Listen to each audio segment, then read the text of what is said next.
Venous reflux occurs when blood in the superficial veins goes in the wrong direction. This is the most common cause of varicose veins, spider veins, chronic swelling, venous stasis dermatitis, and even venous ulcers. In order to understand how venous reflux occurs, we must first understand how normal veins function. Veins have two primary methods to bring blood back to the heart. The first is the calf muscle pump. The large veins in the calf are completely surrounded by muscle. When the muscles contract, they squeeze the vein and push the blood up. This is similar to squeezing a tube of toothpaste. The second method is valves. Valves act like one-way doors inside the veins. They allow the blood to come up, but not back down. So what is venous reflux? In your legs, you have two sets of veins. The deep veins are much larger than superficial veins and are responsible for around 97% of the blood returning to the heart. The superficial veins are the veins just beneath the skin surface. They are less important and carry only about 3% of the blood back to the heart. The most important and largest superficial vein is the saphenous vein. In healthy veins, blood is flowing in an orderly fashion from the small superficial veins into the saphenous vein and then into the larger deep veins and up to the heart. Certain risk factors cause increased pressure in the veins. This is commonly seen in people with a family history of vein disease. It is also commonly seen in obesity, pregnancy, and jobs that require prolonged standing. At some point, the pressure in the deep veins gets so high that some of the blood actually turns around and goes backward into the saphenous vein. So, now the saphenous vein, which was not very important when the veins were healthy, has become a big problem. The blood in this vein begins to flow backward under high pressure. The branches of the saphenous vein then fill with high-pressure blood going in the wrong direction. These branches begin to dilate, like water balloons, and increase tremendously in size and even in length. Here's a simple way to think about venous reflux. Let's pretend that there are two cities. One city is called feet, and the other city is called heart. These two cities are connected by a large 5-lane highway called Deep Vein Highway.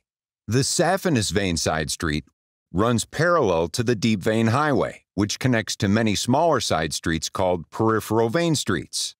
These streets have houses with tiny driveways. In a normal situation, there is an orderly flow of cars going in the same direction towards the city of heart. The cars leave the peripheral vein streets and join the saphenous vein street. The cars on the saphenous vein street run parallel and in the same direction as Deep Vein Highway. The cars on saphenous vein street enter Deep Vein Highway through an entrance ramp on their way to the city of heart. A large number of cars efficiently going in the same direction toward the city of heart. Now, let's pretend there is a backup on Deep Vein Highway. The traffic on Deep Vein Highway begins to build. Because of traffic, some cars are forced off of the highway onto the saphenous vein street going in the opposite direction. Some of the cars that are going backward on saphenous vein street begin filling up the peripheral vein streets. Some even go off the road to form new streets. Eventually, there is a traffic jam filling up these tiny side streets and driveways. The side streets have to get wider and longer to accommodate all of the new traffic. More and more cars crowd into driveways, forcing the driveways to get even larger. These side streets appear on your legs as varicose veins, and the driveways are spider veins. There are two ways to fix the problem and redirect all of the cars back in the right direction. The first is to open more lanes on the highway. We widen the deep vein highway by performing deep vein procedures. But widening the highway is often not necessary.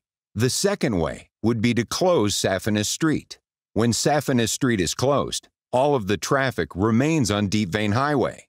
This relieves the pressure on varicose vein streets and spider vein driveways. Closing saphenous street is the essence of superficial venous treatment. Procedures like endovenous radiofrequency ablation and Clairvein are simple, minimally invasive treatments that close saphenous street. Unfortunately, there is still a lot of traffic on the side street and driveways. Closing the highway exit will not remove these cars.